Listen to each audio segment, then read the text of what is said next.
Hi, I'm Mark, and I'm going to go over some of the things I found out about using the Theta V and the Xiaomi 360. Now, I apologize for the sound level and the video. I'm broadcasting from under the stairs at home.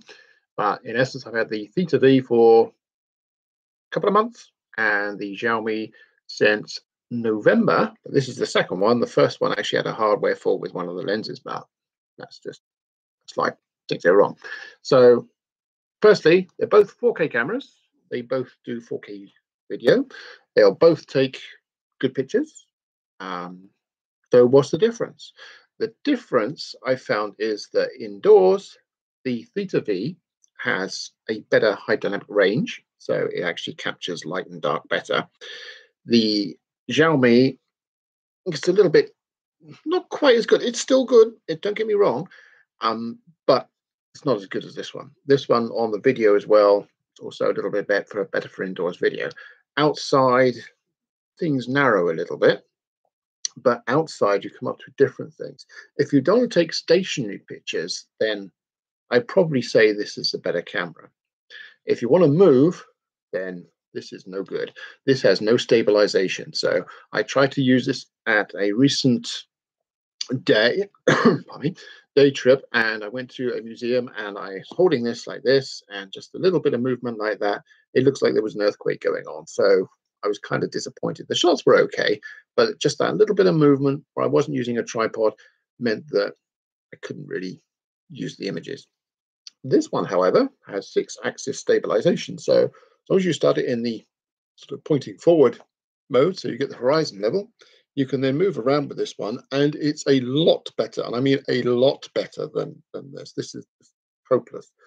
Now, obviously, there are other limitations, which would mean that this one will be better. So if you wanted to actually stop and film something, then I would probably want to use this one.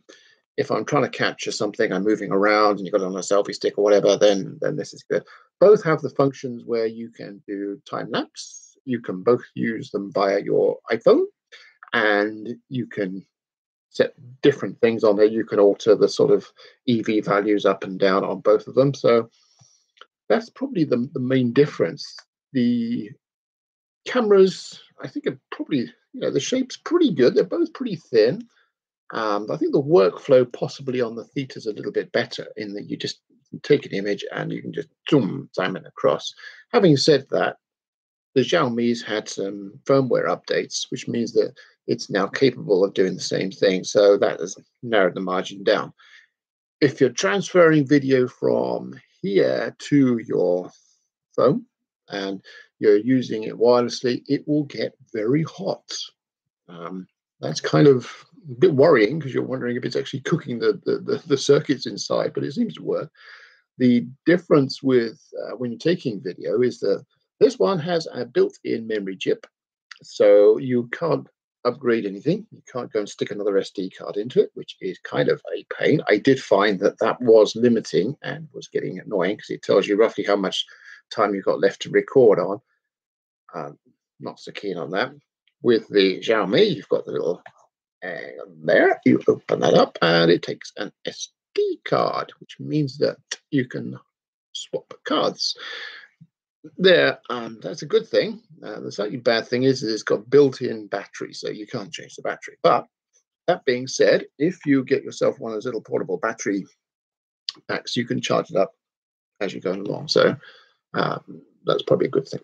Yeah, oh, yeah. I haven't sneezed all morning, and there we go. It happens when you're live. But in essence, so that's the main things: built-in battery, built-in chip, built-in battery, external chip. One thing I will say about using external micro SD cards is you've got to get the right one. You just can't go and buy some crummy little 16 gigabyte one that's cheap as chips off the shelf, because this thing needs to write 4K video files and it needs really super fast access speeds. If it doesn't get it, it will flash a message up in your phone or whatever saying can't write to the card. So that can be a problem. This one, obviously with the built-in card, you won't get that problem because it's built in, so it's designed to do the job. So it'll record about half an hour's worth of video, I guess. If you downgraded that to 2K, you can get more out of it, but you're probably going to then run up against battery power. Oh, another thing you can do with this is you can live stream with it. So although I'm live streaming from my webcam, you could actually set this up and I can live stream from the room using this. So that's cool. The only downside is that the microphone on there isn't particularly wonderful. So when we've used these for trying to do training sessions, we actually use a voice recorder as well, which is, on there. That's not actually running because it won't run on my laptop for some reason. Not going to worry about that. But using that in conjunction afterwards with Final Cut Pro or some other video application, you can actually get the good audio to line up with the bad audio. Then you can get rid of the bad audio, and then you've got a reasonable broadcast. So that's pretty much basically about it. Price wise, this is around about, I suppose, a couple of £100. This one's as much again. So you would argue, is it worth the difference? This one I wouldn't say is waterproof. I wouldn't want to be taking that out in the shower. This one's got IP67, which means you can actually get it out in the mizzle. Which if you're in Wales, you're going to get rain quite a bit, and you can wipe it off and it'll be okay. So they've both got positives and negatives. It's really down to what you're going to use it for. So say if I'm going to do stills, I probably use this one. Also, if I'm doing indoor work, I will use that one as well. If it's not going to move, it's a good camera. If you need to move around, I would use this one. And also, if you're going to use it in climatic conditions where there might be a high moisture level, probably go with that one as well. That one's also, say, about half the price, so it's a bit more expendable if it drops or whatever. This one, no. But the technology is moving on rapidly. These will now probably be obsolete by the end of the year. The GoPro one, that's 5.7K video. So that's like half as much again as what these ones are. So it pays your money and takes your choice. At some point, if you're going to get into this, you kind of got to buy into it. If you're just starting out, then you could get that one and you'll be pretty pleased with that. And you can decide whether you want to like it or whether it's not for you. 360 video, it's not for everybody. Alternatively, if you wanted to just try it out, there's the old Samsung Gear 360 one that looks a bit like a golf ball.